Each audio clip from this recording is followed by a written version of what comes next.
मामा मला नाही द्या.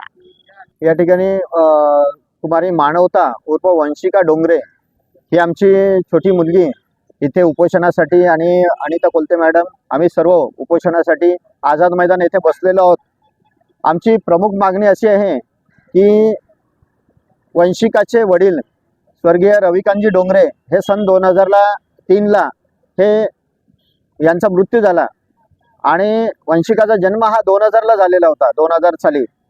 तर या गेल्या 25-26 वर्षामध्ये वंशिकाला तिच्या वडिलांचा कोणताही हक्क हा मिळालेला नाही. म्हणजे 3 वर्षाची असताना तिच्या वडिलांचं छत्र हे हरवलेलं आहे आणि तिची आई या वंशिकाचा मानवताचा सांभाळ करत होती. आणि ही मानवता ही स्वर्गीय माजी आमदार सुखदेवरावजी डोंगरे जे तिरोळ्याचे आमदार होते, जवळपास 10 वर्ष त्यांनी तिरोळा मतदारसंघामध्ये आमदार म्हणून ते सर्वांना परिचित होते. आणि आमदारांच्याच नातीला आज गेल्या म्हणजे 25 वर्षामध्ये न्याय मिळत नाही आणि त्यासाठी आझाद मैदान येथे न्याय मागण्यासाठी यावं लागते. ही खरं तर संपूर्ण विधानसभा, विधान परिषद आणि संपूर्ण मंत्रालयाची महाराष्ट्राची शोकांतिका आहे. म्हणजे आमदाराच्या नातीला जर न्याय मागायसाठी आझाद मैदानाला यावं लागतं तर सामान्यांचं काय, असा हा प्रश्न आहे. आम्ही NGOच्या माध्यमातून हा संपूर्ण प्रश्न आमच्याकडे आला आणि याची संपूर्ण एक आम्ही थोडक्यात सर्वे केला, इन्व्हेस्टिगेशन केलं एक प्रायोगिक तत्वावरती. आणि त्यामध्ये असं लक्षात आलं की वंशिकाच्या वडिलांची जी काही संपूर्ण प्रॉपर्टी होती, तिचा जो काही हक्क होता, कारण ती एकटीच आहे, तिला काही 2-4 भाऊ नाही आहेत, तर ह्या एकट्या मानवताला म्हणजे आज तिला बोलता येत नाही, तिला तिचं म्हणजे जेवण सुद्धा हे तिला भरून द्यावं लागतं. अशा परिस्थितीमध्ये या मानवताला तिचा जो हक्क होता, जो संविधानाने दिलेला तिचा हक्क आहे, तो हक्क या संपूर्ण डोंगरे परिवाराने तिला बेदखल केलेला आहे. आणि मानवताच्या 28 शाळा जवळपास 4 ते 5 जिल्ह्यांमध्ये आहे. आणि एवढं मोठं म्हणजे शैक्षणिक क्षेत्रामध्ये हजारो लोक या मानवताच्या नावाच्या शाळांमधून बाहेर पडतात. आणि या गरीब लेकराला आज आझाद मैदानावर यावं लागलं, उपोषण करावं लागलं, स्वतःचा न्याय मागण्यासाठी यावं लागलं, कारण ती बोलू शकत नाही, जाणार कोणाकडे. आज या ताई इथं बसलेल्या वनिता ताई, का तिचं पालन पोषण करणार का न्यायासाठी सरकारी दप्तरामध्ये जाणार आहे? आज काय परिस्थिती आहे महाराष्ट्रामध्ये सर्वांना माहिती आहे का, आपल्याला कितपत न्याय मिळतोय. परंतु या ठिकाणी आम्ही न्याय मागण्यासाठी आलेलो आहोत.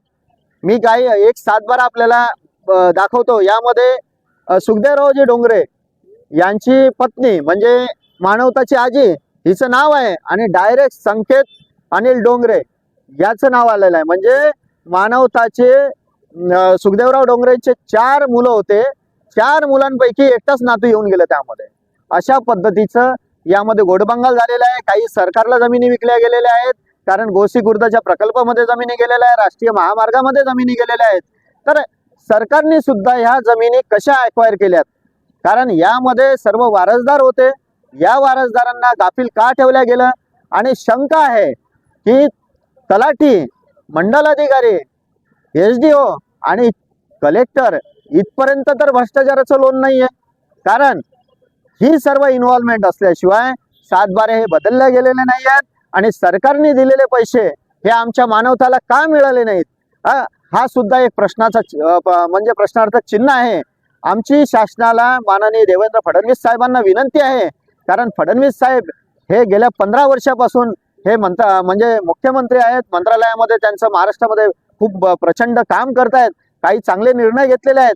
परंतु नागपूरची ही म्हणजे लाडक्या बहिणीची मुलगी म्हणजे देवा भाऊंची भाची आज आझाद मैदानाला आलेली आहे आणि तिने म्हटलेलं आहे त्यामध्ये की देवा मामा मला न्याय द्या, देवा मामा मला न्याय द्या, देवा मामा मला न्याय द्या. आणि देवा मामा नक्कीच न्याय देतील अशी आम्ही या सध्या आता पहिल्या दिवशी तरी अपेक्षा व्यक्त करतो, कारण देवा भाऊ सुद्धा गरिबांचे कैवारी आहे. परंतु नागपूरचा हा प्रश्न यासाठी देवा मामांना भेटायला, म्हणजे आमचे देवा मामा नागपूरला असताना आम्हाला मुंबईमध्ये देवा मामांना भेटायला यावं लागते.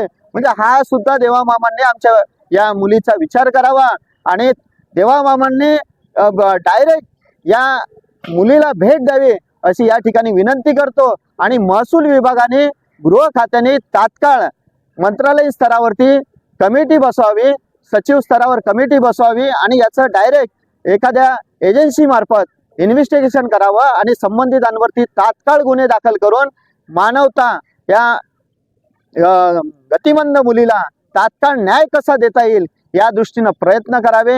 यासाठी हे उपोषण आहे। जिथपर्यंत न्याय मिळत नाही तिथपर्यंत हे उपोषण चालू राहील। संकेत डोंगरे सारखा नालायक व्यक्ती, तसेच त्या चारुशीला डोंगरे ह्या सुद्धा एक महिला आहेत, माझी मुख्याध्यापिका आहे, या दोघांनी संगनमताने या मुलीवरती, या परिवारावरती अन्याय केलेला आहे। प्रॉपर्टीच्या हव्यासाखातर अनेक वेळा अन्याय, अत्याचार, आर्थिक शोषण केलेलं आहे। त्यामुळे यांच्या परिवाराचं संरक्षण सुद्धा हे माननीय मुख्यमंत्र्यांनी द्यावं आणि त्यांच्या घरी त्यांच्या सोबत फुल टाइम हा पोलीस ताफा देण्यात यावा। कारण एका महिलेला आणि देवा भाऊंच्या भाचीला प्रोटेक्शन देण्याची जबाबदारी ही सरकारची राहणार आहे। आणि नक्कीच माननीय देवेंद्र फडणवीस साहेब, माननीय एकनाथरावजी शिंदे साहेब आणि माननीय सुमित्राताई पवार साहेब ह्या सुद्धा नक्कीच या लाडक्या बहिणींना आणि त्यांच्या मुलीला न्याय देतील अशी मी इथं आशा व्यक्त करतो। आणि हे उपोषण जिथपर्यंत न्याय मिळत नाही तिथपर्यंत असंच चालू राहील। आम्ही सरकारला गेल्या 2-2.5 महिन्यापासून सतत पत्रव्यवहार करत आहोत, परंतु सरकारचा कुठलाही प्रतिनिधी आमच्यापर्यंत आलेला नाही। मंत्रालयाने सुद्धा या प्रकरणाची काय दखल घेतली या संदर्भामध्ये आम्हाला काही कळवलेलं नाही आहे आणि तसंच आमच्या या मानवताला या संदर्भामध्ये कोणत्याही सरकारी दप्तरामधून अजून सध्या तरी कॉल आलेला नाही आहे। नमस्ते। आज आझाद मैदान मुंबई येथे आम्ही मानवता उर्फ वंशिका डोंगरे हिला न्याय मिळण्यासाठी उपोषण आजपासून सुरू केलेलं आहे। ही नागपूरला असते आणि मतिमंद मुलगी आहे जी स्वतः कुठलंही काम करू शकत नाही, तिच्या आईवरती सगळं डिपेंड असते आणि तिच्या वडिलांची जी प्रॉपर्टी होती, जी तिच्या आजोबांच्या वंशपरंपरागत तिला मिळायला पाहिजे होती, ती अजूनपर्यंत तिला मिळाली नाही। तिच्या संकेत डोंगरे जे तिचे चुलत भाऊ आहेत त्यांनी परस्पर ती हस्तांतरित करून घेतली आणि तिचं नाव, तिच्या वडिलांचं नाव त्या सगळ्या प्रॉपर्टीमधून काढून टाकलं। माझी इथून हीच मागणी आहे की तिचे अधिकार, तिचे हक्क तिला मिळावे, तिचं पुढचं आयुष्य आहे ते सुखकर होण्यासाठी आज ती या न्याय मागायला या आझाद मैदानाला आलेली आहे। नागपूरवरून आली आहे आणि माननीय मुख्यमंत्री साहेब आपले नागपूरचेच आहे, तर त्यांनी हा विषय एक जिव्हाळ्याचा घेऊन तिला कशा पद्धतीने लवकरात लवकर न्याय मिळवून देता येईल हा त्यांनी विचार करावा। महसूल खात्यात अंतर्गत माननीय बावनकुळे साहेब आहे, त्यांनी सुद्धा आम्ही पत्रव्यवहार ऍक्च्युअल सगळ्यांकडे केलेले आहेत, परंतु अजूनही कुठलाही त्यावरती प्रत्युत्तर आम्हाला मिळाले नाही आहे। आज मी इथून विनंती करते की जेवढ्या लवकर होईल तेवढ्या लवकरात लवकर या मानवताला न्याय देण्यात यावा। जोपर्यंत न्याय मिळणार नाही किंवा कुठलेही पुढची कारवाई होणार नाही तोपर्यंत हे उपोषण इथून असंच सुरू राहील की मी आज इथे सांगते। मी अनिता योगेंद्र कोलते, जी आज मुंबईमध्ये शाळाबाह्य विद्यार्थ्यांसाठी रस्त्यावरती वस्तू विकणारे, भीक मागणारे अशा मुलांसाठी मी ओपन एज्युकेशन या प्रोजेक्टमधून काम करते आणि अशातच माझंच इथे उपोषण चालू असताना नागपूरला उपोषण झालं, त्या अंतर्गत हा विषय माझ्यापर्यंत आला आणि हा विषय आम्ही पडताळून बघितला की याच्यात किती सत्यता आहे, काय आहे, हे सगळं बघून आम्ही आज या विषयामध्ये हात घालत। एक सामाजिक कार्यकर्ते म्हणून मी माननीय मुख्यमंत्री साहेबांना विनंती करते की लवकरात लवकर या मुलीला न्याय देण्यात यावा, कारण ती तुमची लाडकी भाची आहे। लाडक्या बहिणींची जर मुलगी आहे तर तुमची लाडकी भाची आहे आणि तिने माननीय मुख्यमंत्री साहेबांचा फोटो हातामध्ये घेतला की देवा मामा मला न्याय द्यावा। आता खरंच देवा मामा कितीपर्यंत न्याय देऊ शकतात हे आज आम्ही इथून बघणार आहोत आणि मी इथून आपल्या जनतेला पण विनंती करते की आपण सर्वांनी यामध्ये सहभाग घ्यावा आणि तिला न्याय कसा मिळवून देता येईल तो आपण प्रयत्न करूया। धन्यवाद।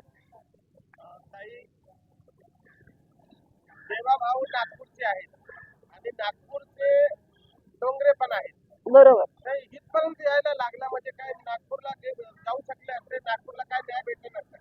नाही, यांनी जसं यांना माहिती पडलं की यांचे नावं सगळे सातबारावरून काढलेले आहेत त्यानुसार त्यांनी प्रत्येक ठिकाणी चौकशी केली, गेले, पत्रव्यवहार केले, परंतु त्यांना कुठलीही दाद कुठल्याही कार्यालयामध्ये मिळाली नाही. तहसील कार्यालय असेल, मंडल अधिकारी असेल, कुठेही यांना दाद मिळाली नाही आहे. कारण कुठेतरी मॅनेज केलेलं असं आम्हाला आढळून आलं. केव्हा कारण की 7/12 जर बघितलं तर 7/12वर फक्त ते एकाच व्यक्तीचं नाव दिसलंय.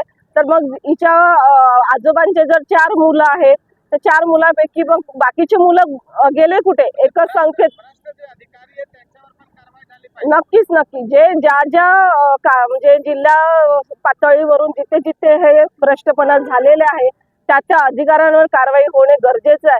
जर 7/12वर कोणी हाताने 7/12 तयार करू शकत नाही, हा कार्यालयामधूनच निघत असतो. आणि एकाच व्यक्तीचं जर नाव तिथे येतं तर नक्कीच तिथे कुठेतरी गोडबंगाल झालेला आहे, कुठेतरी मॅनेज झालंय, हे सगळं लक्षात येतं.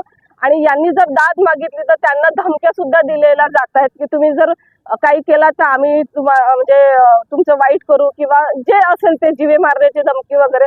ते खरं तर चुकीचं आहे. एक मतिमंद मुलगी, तिला तिचा न्याय द्यायला हरकतच काय आहे? प्रॉपर्टीवरचा एवढा लोभ करून जर एखाद्या मुलीवर तुम्ही अन्याय करता तर चुकीचं आहे. माझ्या मुलीचे हक्कासाठीच मला न्याय पाहिजे. बाकी तर सर्व योगेंद्र सर अजून अनिता मॅडमने सांगितलंच आहे, त्याप्रमाणे त्यांच्या मी सहमत आहे त्या गोष्टीने. आणि म्हणूनच माझी मुलीचे जे हक्क आहे, डोंगरे परिवाराने माझ्या मुलीवर अन्याय केला आहे. जसं संकेत डोंगरे नातू आहे तशीच माझी मुलगी बी नाती नाही. तसं त्याला जो आहे तो वंशिकालाही भेटला पाहिजे ना, त्याला ऐकण्याला कशाला. म्हणून मी त्या न्यायासाठी मी विनंती करते. धमकी असा आहे की माझी मुलीच्या प्रॉपर्टीमध्ये त्यांना काही द्यायचं नाही आहे, म्हणून ते त्याचं म्हणून आले. कोण धमकी? संकेत डोंगरे आहे, तो असं हेच नाही आहे की मला माझी मुलीला म्हणतो की मला संकेत डोंगरे कोण आहे? संकेत डोंगरे वंशिकाचे मोठे वडिलांचा मुलगा. अच्छा, मग ते सांगा ना की ते आम्हाला धमकी देतात. हा, तर ते आम्हाला धमकी देतात की तुम्ही तुमच्या मुलीला काही भेटणार नाही असे म्हणून आले ते. देवा मामा